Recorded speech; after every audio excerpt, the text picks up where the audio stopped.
Só um minutinho que já começamos.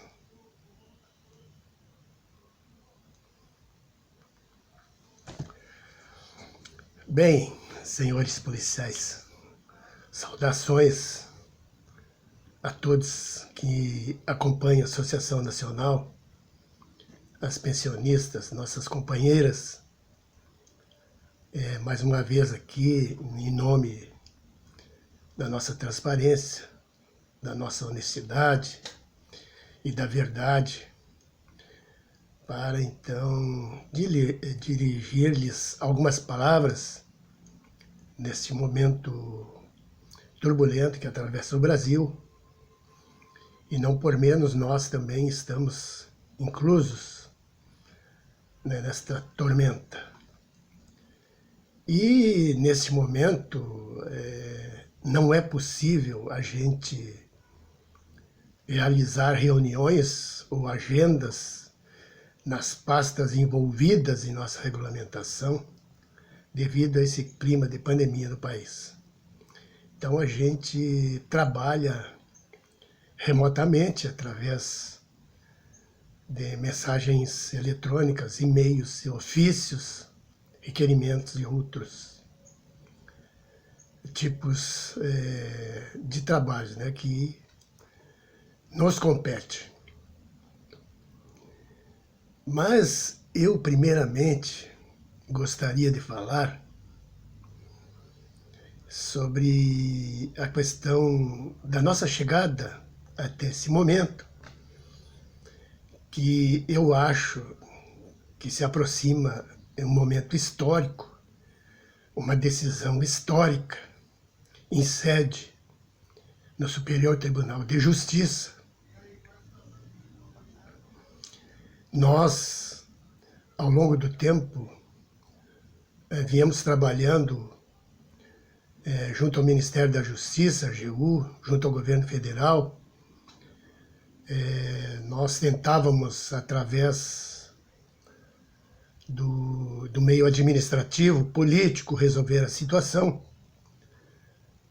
tentando, de maneira assertiva, com que fosse cessada essa ação civil pública, porque ela versa sobre um direito fático, constitucional.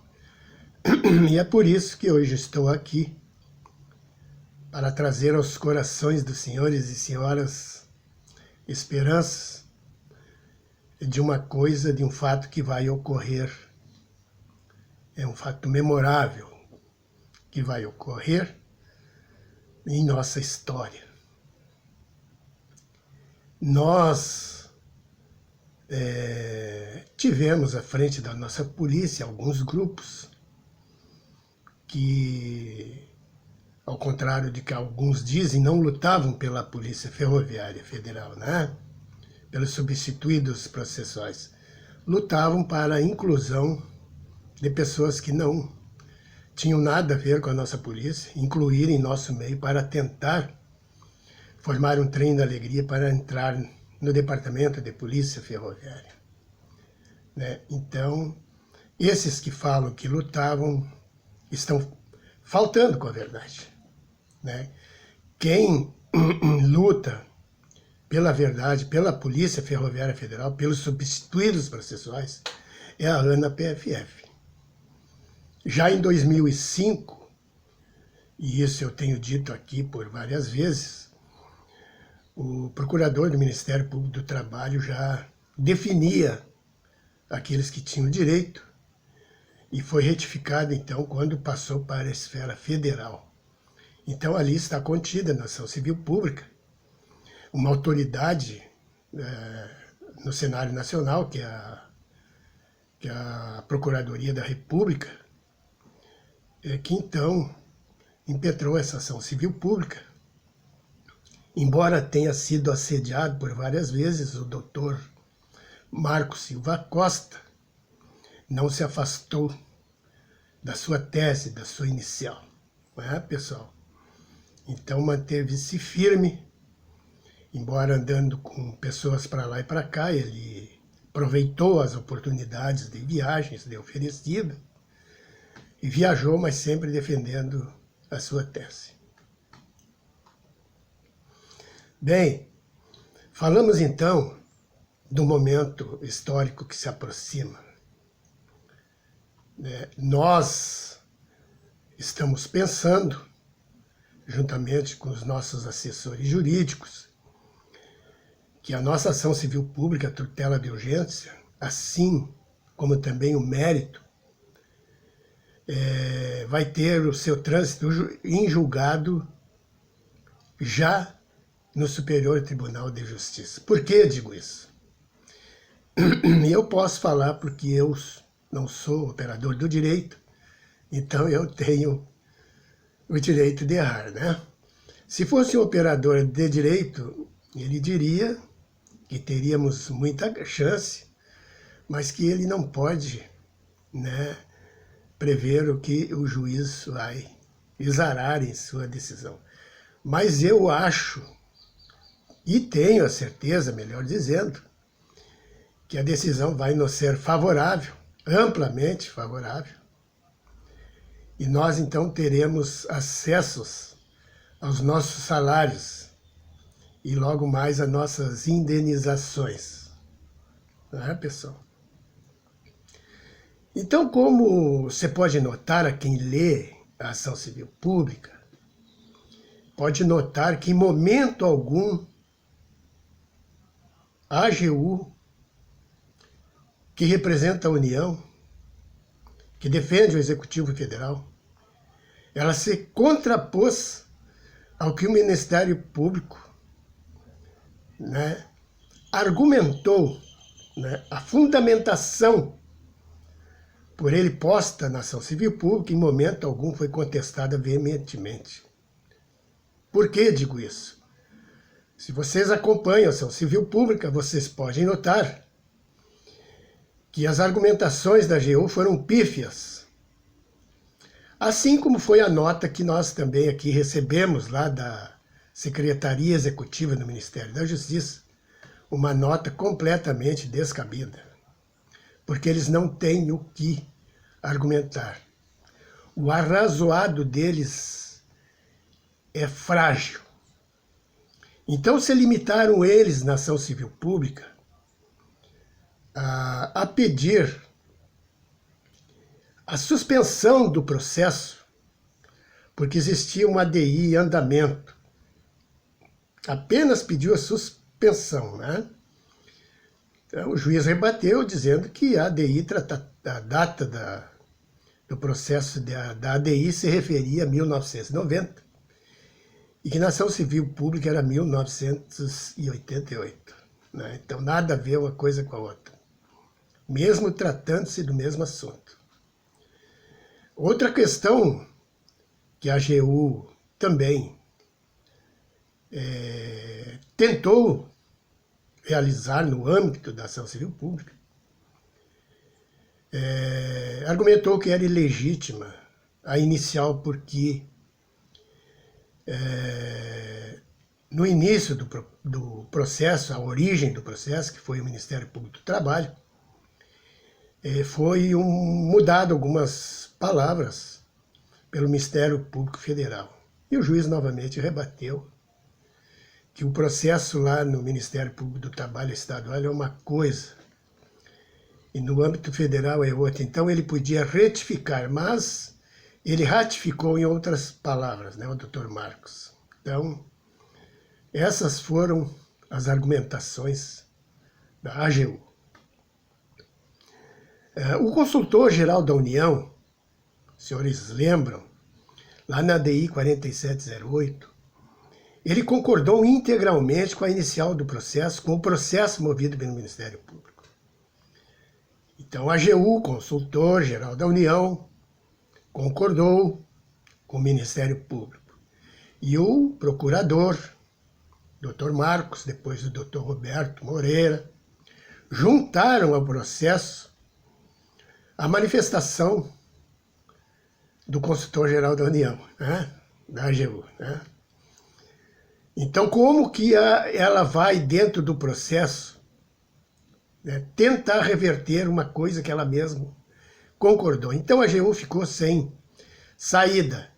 Por isso, o juiz acolheu né, a petição em sua integralidade, né, o que dispunha o Ministério Público, no contexto da ação civil pública. Né, pessoal? E mais uma coisa super importante que os senhores, e eu já falei, venho falando e vou aqui repetir novamente, é que nosso processo, se os senhores olharem, o judiciário trata como se fosse um direito administrativo. Em momento algum se fala em constitucionalidade. Por isso, não há o que recorrer se a AGU, o Executivo, perder a ação. Não há por que recorrer, porque não se trata de uma discussão de constitucionalidade, né? Recorrer, então, ao STF. Direito administrativo, senhores, está disposto na Constituição. Em 1988, o governo federal deveria promover as ações administrativas de reconhecimento e implementação do Departamento de Polícia Ferroviária Federal, né? Então estamos ali pedindo o cumprimento de um direito fático, não há o que discutir. Por isso, a AGU não tem um arrazoado sustentável, né, que deixe o judiciário em dúvida, né, pessoal? Então, como eu disse, nos aproximamos de uma decisão histórica. Estive nesse tempo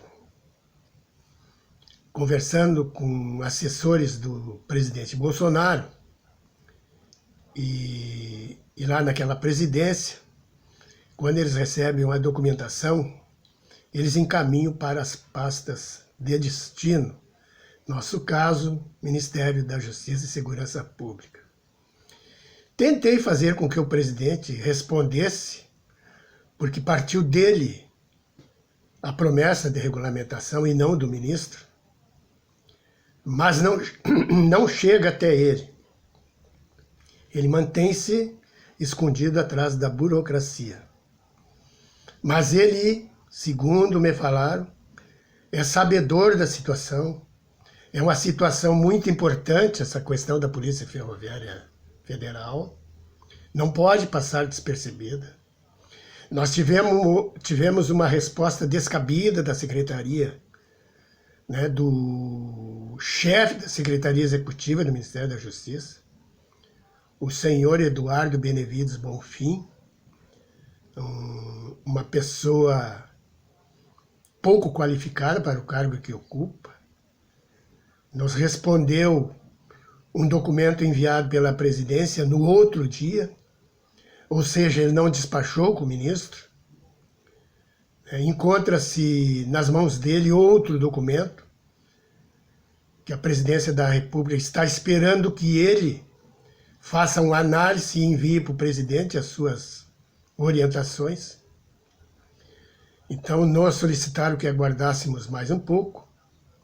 Acredito eu que, novamente, esse senhor lá da secretaria não vai deixar chegar até o ministro. Por muitos e muitos anos, muitas pessoas que orbitam o governo federal trabalham para a não regulamentação da polícia ferroviária, protegendo seus amigos sonegadores, né, que se valem das ferrovias para transportar suas cargas ilícitas. O secretário nacional de Segurança Pública, na época, o doutor Ricardo Balestreri, nós temos uma gravação dele, ele já dizia que o pessoal lá dizia para ele deixar essa polícia de lado, que iria atrapalhar os negócios deles, a polícia que iria dar despesa. Então, é esta temática que não deixam regulamentar essa polícia, porque não se sabe o que transita dentro dos vagões, nem a quantidade de minério que sai do país. Então, o presidente Bolsonaro, eu digo aos senhores que um companheiro nosso falou em ir até Brasília, e eu acho que seria de bom alvitre, em torno de 20, no mínimo 20, ir até o cercadinho, chamar o presidente e cobrar a palavra dele. Seria bem oportuno, diante das câmeras de televisão. Não é, pessoal? Então, como eu disse, nós estamos próximos de uma decisão histórica, e por conta disso eu liguei ao gabinete do Dr. Gugel de Faria, o relator do nosso processo, da nossa tutela de urgência, e o assessor dele foi muito atencioso, me falou que ele está trabalhando em casa, remotamente, que ele, quando assumiu em 2016, ficou sob seu ofício mais de 8.000 processos, dentre eles muitas liminares. Em 3 anos, o ano passado, melhor dizendo, quando completou 3 anos, o nosso processo saiu do arquivo e foi para a mesa dele, concluído para a decisão. Um processo que não precisa de dilação de tempo para promover provas, enfim, não há necessidade disso. Está bem instruído. E depois de 1 ano, agora já está fazendo 1 ano e 2 meses, que está na mesa dele. Ele já julgou, entre liminares e processos méritos, mais de 1.000. Então eu acredito que o nosso deva estar bem pertinho. Eu acreditava que fosse julgado nesse primeiro semestre, mas eu acredito ainda que no segundo semestre eu acho que nós teremos novidade. Então estamos aqui entrando em outro campo, em outro momento de nossa situação, que agora vai se dar através do judiciário, e vamos trabalhar juridicamente. Somos os representantes de mais de 700 policiais, somos uma associação com diretores idôneos. Nós vamos tratar juridicamente dos direitos dos policiais ferroviários federais. Nós estaremos orientando o pessoal para que tenhamos em mãos todas as documentações necessárias. Nós já enviamos para aquele tribunal, o STJ, a nossa relação, e no momento da decisão nós entraremos em contato com o Ministério Público Federal, entregaremos uma relação mais atualizada. Nós, então, trabalharemos, inclusive, na estruturação do departamento, porque onde o governo vai colocar muitos que ainda estão trabalhando em condições de trabalho, em quais órgãos eles vão colocar, a não ser o departamento, seria de bom alvitre estruturar para recebê-los, e nós deveremos contribuir com esta regulamentação. Então temos aí pela frente muito trabalho em prol de nossa polícia. E a Associação Nacional, como única e legítima representante da categoria, se fará presente diante do Judiciário, em conjunto com o Ministério Público, para buscar nossos direitos. Todos os nossos direitos. Se houver uma decisão favorável, e vai ter, nós procuraremos negociar com o governo, né? Porque será necessário a emissão de uma medida provisória. Então nós estaremos trabalhando com o Ministério Público para que ele peticione junto ao tribunal que o nosso salário inicial tenha isonomia com o da Polícia Rodoviária Federal, que conste isso em sentença. sob um plano de fim de carreira, que possa então ser editada essa medida provisória e no tempo que o judiciário determinar a União a regulamentar e recepcionar o pessoal, esteja tudo pronto para que nós então tenhamos acesso aos nossos salários corrigidos e em dias. Aqueles que poderão trabalhar deverão passar por uma reciclagem, aqueles que não têm condições permanecerão aposentados, mas pelo Ministério da Justiça. Então, eis aí a nossa transparência, que nós, desde a nossa criação da nossa associação, nós buscamos, junto às autoridades do governo, governamentais, o que estava ocorrendo, trouxemos toda a verdade aos senhores, máscaras caíram, tivemos algumas arestas na nossa associação, nós aparamos, continuamos nosso caminho, informando com clareza, trazendo lá de dentro do Ministério da Justiça as informações até dentro de suas casas. Esse foi o nosso compromisso assumido. E até hoje, após 6 anos de atuação, nós não cometemos nenhuma falha. Digo aos senhores que aqueles que enganaram, que roubaram os policiais, que lividiaram os policiais, que se dignem pedirem desculpas. Foram tratados eles pelo Ministério Público como traidores. Não é o Carlos Alves que está falando, foi o Ministério Público quem falou. Que a própria representação da polícia prejudicava a sua regulamentação. Pessoal? Então, deixo aqui essa mensagem de esperança, de certeza, que logo ali está a nossa vitória nos esperando. Resgate de uma instituição e o resgate da dignidade dos policiais terem o seu título, de inspetor de Polícia Ferroviária Federal. Quero agradecer todo o apoio que tenho recebido até aqui. Com muito carinho me comunico com policiais de todo o Brasil, com pensionistas. Estou muito honrado e feliz de estar à frente desta cruzada, que embora, ao longo do tempo, com todos os ataques,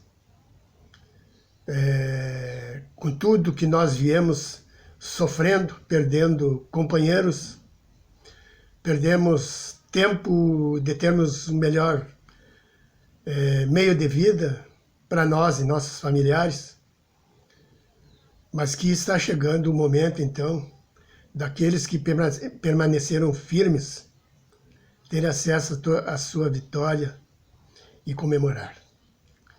Muito obrigado a todos e um abraço aqui do companheiro Carlos Alves.